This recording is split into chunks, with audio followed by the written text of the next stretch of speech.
ကဲဝမ်ချန်ပီယံရှိကတော့မြန်မာပရိသတ်တွေကိုလုံးဝစိတ်ပြတ်မခံပါဘူးမြန်မာပရိသတ်တွေကဝမ်ချန်ပီယံရှိကိုလုံးဝဥလှဲ့သွားမှာကိုမလို့ချင်ပါဘူးဝမ်ချန်ပီယံရှိပွဲတစ်ခုပြင်ဆင်လိုက်တာနဲ့မြန်မာဖိုက်တာတွေပါတဲ့ view နဲ့မြန်မာဖိုက်တာတွေမပါတဲ့ view ကအင်မတန်မှကွာခြားလွန်းပါတယ်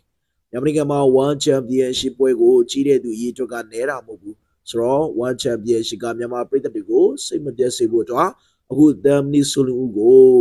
မြန်မာလက်ဝဲနဲ့ပြဿနာရှိနေတဲ့မြန်မာလက်ဝဲကိုအထင်သေးနေတဲ့လီယန်ဟာရစ်ဆန်နဲ့ပွဲသက်ပေးလိုက်ပြီးလည်းဖြစ်ပါတယ်လီယန်ဟာရစ်ဆန်နဲ့မြန်မာလက်ဝဲကတော့တော်တော်လေးကိုပြဿနာရှိခဲ့တယ်ဗျအဓိကအဖြစ်တော့2015လောက်ကပါလီယန်ဟာရစ်ဆန်နဲ့ကျွန်တော်တို့ဒီဝါကပြဿနာတက်ခဲ့ဘူးလေအဲ့ဒီချိန်တုန်းကလီယန်ဟာရစ်ဆန်ကဒီဝါကသူ့ကိုဝိတ်လဲမတူပဲနဲ့ထူးသက်ချင်နေတာကိုလောင်ပြောင်လိုက်ပါသေးတယ်ဆိုတော့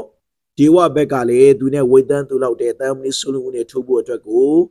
လီယန်ဟာရစ်ဆန်ကိုပြန်လဲသုံးပြန်လိုက်ပေမဲ့လည်းလီယန်ဟာရစ်ဆန်ကဘာမှမပြောခဲ့ပါဘူးဒါပေမဲ့ခုတော့ဝမ်ချန်ပီယံရှစ်မှာတယောက်စလုံးကရောက်ရှိနေပြီဖြစ်တဲ့အတွက်ပွဲကတော့အဆင်သင့်ဖြစ်နေပါပြီဒါကိုသိတဲ့ဝမ်ချန်ပီယံရှစ်ကလည်းမြန်မာလက်ဝဲနဲ့ပြဿနာရှိခဲ့တဲ့လီယန်ဟာရစ်ဆန်နဲ့မြန်မာနိုင်ငံရဲ့နာမည်ကျော်တမ်မနီဆိုလူဦးကိုပွဲသည်ပေးလိုက်ပြီလေဖြစ်ပါတယ်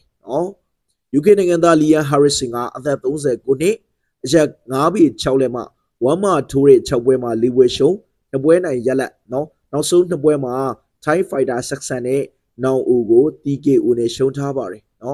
Thai Fighter Saxon ကို TKO နဲ့ရှုံးပြီးနောက်ပိုင်းမှာအနားယူဖို့စဉ်းစားပေမဲ့လူငယ်ရက်ပိုင်းက UK မှာကျင်းပတဲ့မွေတိုင်ကမ္ဘာချန်ပီယံပြိုင်ပွဲမှာအနားယူပြီးတော့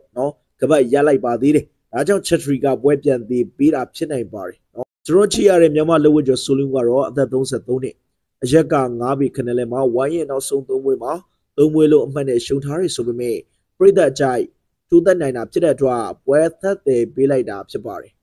တမ်နီဆူလူရဲ့နောက်ဆုံးပွဲတွေမှာ3ပွဲစလုံးရှုံးခဲ့တယ်ဆိုပေမဲ့လုံးဝကိုတရားမမျှတာတဲ့ပွဲတွေရောပါတယ်ဒါပေမဲ့ဆိုလင်းအနေနဲ့ဒီပွဲလေလုံးဝမချောင်ပါဘူးလီယန်ဟဲရစ်ဆန်ကဆိုလင်းဦးထက်အသက်ကြီးပေမဲ့လက်တံပြောင်းနေဘဲကြီးပဲဖြစ်ပါတယ်ဒီပွဲလဲဆိုကြည့်အတွက်အရန်ရန်ကိုပြင်ဆင်မှရမှာပါပြီးတော့ဒီပွဲကအမေရိကန်နိုင်ငံမှာသွားထိုးရမှာဖြစ်တယ်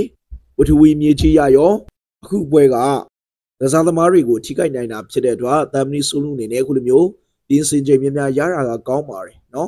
ဆိုတဲ့ကကြတော့ကောင်းမွန်မွန်လေးချင်းပြင်ဆင်မှာကျွန်တော်ပြည်သက်တွေအနိုင်ရမယ်လို့ယုံကြည်ပါတယ်မြန်မာလက်ဝဲကိုအထင်မကြီးတဲ့သူကိုအမောက်သိပ်ပြလိုက်ပါဆိုလို့ရေ